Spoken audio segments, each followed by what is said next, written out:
Z. You found an interesting article about Gen Z. Oh yeah. Okay.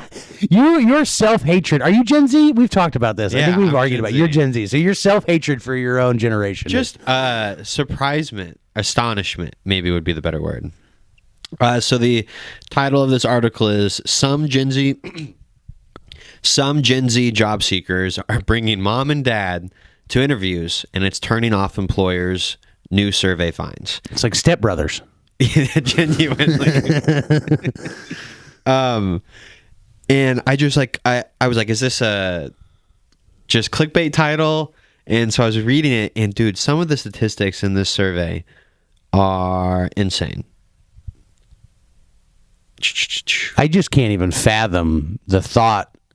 What I can guess I could get like a kid wanting a parent to come, but as a parent, like what kind of mental gymnastics do you have to do to be like, okay, I'll come. Yeah, Here I come.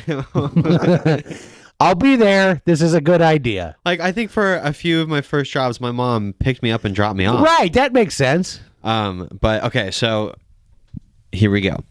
More than half of the employers that were surveyed, which I think it was 800 companies, so managers from 800 different companies in the U.S., it's a lot.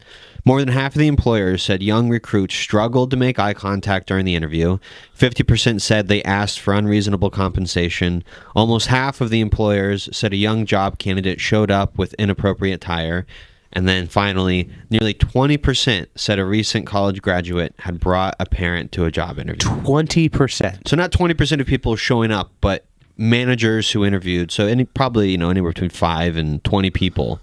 20% of them came with. I'm curious, at what level of job is this? Are we talking like this is Morgan Stanley mortgage broker, or I don't even know what they do at Morgan Stanley, but this is some fancy pants white collar job, or is this at the Dollar General like? That's a good question. Shell stocking level. Because I mean, I guess it doesn't necessarily matter. No, it doesn't matter. Is the parent? Are they in the waiting room and the kid goes into the office and has the interview on their own, or are they in the fucking interview, like in the chair next to the kid? Both are unacceptable. Okay. If you're a cashier or stocker, that's it's a.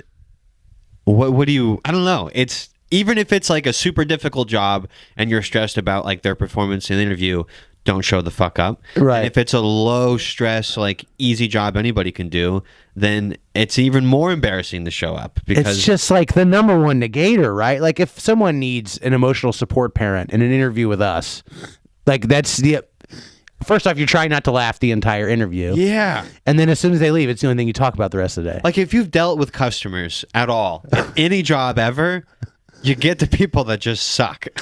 And like, your parent can't be there to deal with that. Yeah. I think that you grew up in an older home, like a more old school home, like a more analog home, a more 90s home than most of your peers. We didn't have a game console till the Wii, and it was like 8 years after the Wii had come out. Yeah. A lot of kids grew up on fucking Xbox. Yeah. Like we didn't get phones. Like I bought my first phone, and that was the only reason I got it. Otherwise, I wouldn't have gotten a phone till high school. Yeah. Because I empathized with everyone in that article for every part of Gen Z for that article until it got to the parents. So like the shifty eyes or the eye contact or the attire, I was like, go fuck yourself, old people. Like this is the generation you're dealing with. If you want to hire them, you've got to figure out how to deal with it.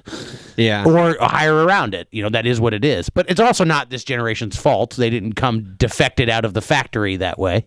I was just talking with my girlfriend and I were discussing this article this morning, and everyone knows it, but every year we're going to find a new reason to be surprised about how much we fucked up, like this generation. COVID and then post-COVID. Yeah. As far as just socializing, I think education. that's an out.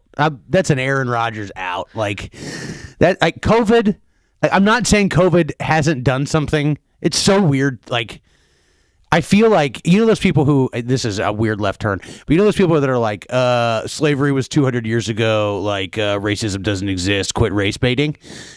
I feel that polary strong about it, about people who still talk about fucking COVID. Like, stop being a victim of COVID still. Whether it's a vaccination thing or a separation thing. And I know that it fucked up education. Like, I know that it did. I know it fucked up business. And I know that it's going to take a long time to get back on our feet. But, like, at some level, don't you have to stop being a fucking victim of COVID? Well, yeah, I think when you're an adult. Like, our kids, the Gen Z was going to be much less socially apt with or without COVID because they live in screens more than any other generation ever. But that was like us recognizing the problem. That was like if screens were the flu, and then that's a bad because it's a sickness. But it was like we know these are bad, and then COVID we just like 10x'd it. Yeah. So like I'm not disagreeing with you. All of that is true, but I think I don't really hold a lot of people accountable until they're adults, and I think the people who had the biggest impact from COVID are still kids. Yeah. And, you know, like, their lives, it wasn't like COVID ended and then things got back to normal for them. Like, schools got tremendously worse. Yeah. So, like, their lives are now, I don't know. Like, my two younger brothers, they were both, like, seniors. It was in a really, so you're probably in a way better perspective because, like, you were around people intimately that were in formative years and you saw how it affected them. There were many things about COVID for us that were positives. I think in many ways that helped launch our business. Oh, I would agree with that. But, like, I don't know. I do empathize a lot. Like, my brothers, I think, got affected a lot. That's fair. And, yeah, as these kids graduate college, graduate high school, and, like, enter the adult world, every year I think we're going to be surprised. Like, oh, Jesus Christ. Like, hello? Like, what do you mean? Like, make eye contact. Talk to me. And maybe I don't, like, this is a weird thing because now we're talking about your family, but, like, is there a chance they would have a lot of similar problems 100% if COVID didn't exist? Yes. And so, like, I'm also on your side. Like, it's incredibly unhealthy to use it as, like, a blanket excuse. But, like, I think if you had to, it doesn't necessarily matter. I mean, I think it does. I think it does matter because I think it takes, responsibility away from the fact that it's a cultural problem and we have no shared values anymore. And, like, this is a generational, like, snowballing effect. And COVID may have, like, been a cliff that made the snowball, like, speed up.